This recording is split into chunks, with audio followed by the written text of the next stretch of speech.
I used to think I could spot a lie the instant it entered the room.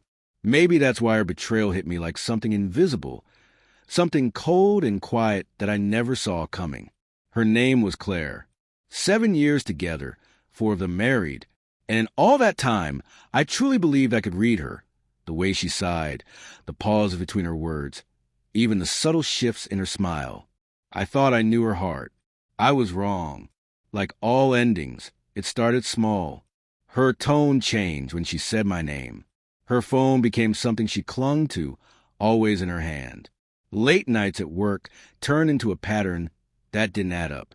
But love, real love, makes you willfully blind. You start making excuses. She's tired. She needs space. You're just imagining things. One night, I caught a reflection in the hallway mirror before she saw me. She was smiling at her phone. That soft, private smile, the kind she used to say for me back when we first met. Only now it wasn't mine anymore. When I asked about it, she laughed a half-hearted laugh and said, "Oh, Ethan, you're paranoid." Then she kissed my cheek. And for a second, I almost believed her. But truth has a way of leaking through even the smallest cracks. A week later, it found me. Her phone lit up while she was showering. I wasn't looking for anything, but one message changed everything. "Last night was perfect. I can still taste you." My chest went hollow. Not anger, not heartbreak, just emptiness. It felt like every promise, every memory, had been wiped clean in a single moment. She came out humming, wrapped in a towel, asking what I wanted for dinner. I remember staring at her, this stranger standing in my home, pretending she belonged there. I didn't confront her. I couldn't. I just walked out. It was past midnight.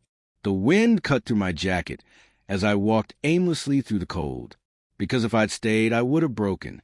The next morning, she kissed me goodbye like nothing had changed. And I smiled back, because that was the moment I knew. It was over, not because of what she did, but because of what I no longer felt. The love that once anchored me to her was gone. That evening, I packed a bag, just the essentials, a few clothes, my laptop, my father's old watch. I took off my wedding ring and left it on the counter beside a note that read, "You'll find what you were missing in the mirror." Then I walked out. No confrontation, no drama, just silence. The days that followed were unbearably quiet. I rented a small apartment across town. Bare walls, secondhand furniture, no memories. Every morning I'd make coffee and stare out at the city below, try to understand how something that once felt eternal could die without a single sound. Friends asked, "You just left?" Yeah, I just left. Grief didn't come for her. It came for the version of myself that had believed in her. I kept replaying our story, searching for the moment it all started to slip. Was it when she began sleeping turn away from me? When her hugs got shorter? Or when I started pretending not to notice? Weeks passed. The ache dulled. I started running again, eating better, even laughing. There was a quiet kind of freedom in not waiting for someone's attention to feel alive. For the first time in years, I wasn't performing love. I was remembering who I was. Then one Friday evening, a knock came at my door. I wasn't expecting anyone. When I opened it, there she was. Claire, hair messy, eyes red, trembling slightly, holding something in her hand. "My ring. I found it," she said, her voice cracking. "And I found out what it feels like to lose everything." I didn't speak. I just looked at her, the woman who used to be my whole world, now standing in the wreckage of her own choices. "Can we talk?" she whispered. For the first time in months, I felt something stir inside me, not for her, but for what we once were. I stepped aside. She hesitated, then walked in. The apartment was small, clean, bare, still. Just a couch, a table, and the faint smell of coffee. Her eyes moved across the empty space, like she was staring at her reflection. "You really left," she said softly. "You didn't even fight for us." I almost laughed. Fight for what, Claire? For someone who already gave up? She winced, clutching the ring tighter. "I made a mistake, Ethan. I don't even have an excuse big enough to cover what I did. It just happened." That word, happened, cut deeper than she knew. like betrayal was something that accidentally tripped into her life. You didn't slip, Claire, I said quietly. You decided. Every message, every lie, every time you looked at me and said nothing, you chose. Her voice shook. I know, and I've been paying for it every day since you walked out. I thought I wanted freedom. I thought I'd find something better, someone who made me feel alive. But all I found was silence. That word again, silence. The same kind she built between us, one brick at a time. I didn't come to beg, she whispered.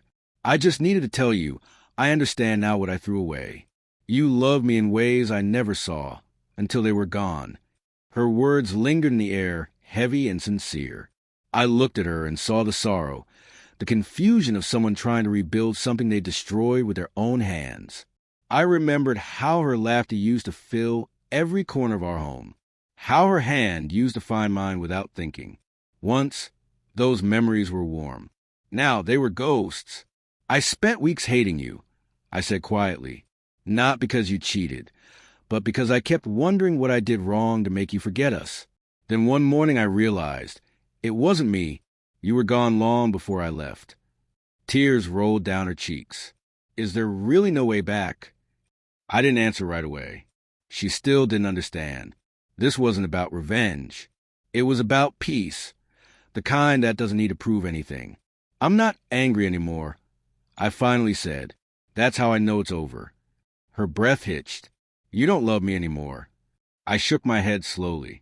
I'll probably always care. But love can't survive where trust has died. The truth hung between us like dust floating in sunlight. She nodded, swallowing hard. I deserve that. Neither of us spoke. The city outside murmured softly, unconcerned, eternal. She set the ring on the table and stood. You're better without me, Ethan. Maybe, I said, but I'm not bitter. And that's something I didn't expect. She gave a faint, broken smile and turned toward the door. I didn't stop her. I didn't need to. When the door clicked shut, the air felt lighter, not triumphant, not sad, just final. I looked down at the ring glinting under the dull light. Once, it symbolized everything I believed in, devotion, loyalty, forever. Now it was just a reminder that forever only lasts as long as both people choose it to. I stood, opened the window, and let the night air drift in. The city lights flickered below like 1,000 silent witnesses.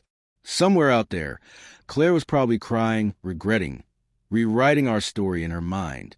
But I didn't need her apologies anymore, because walking away hadn't been giving up, it had been choosing myself. And that, I realized, was the only closure I ever needed.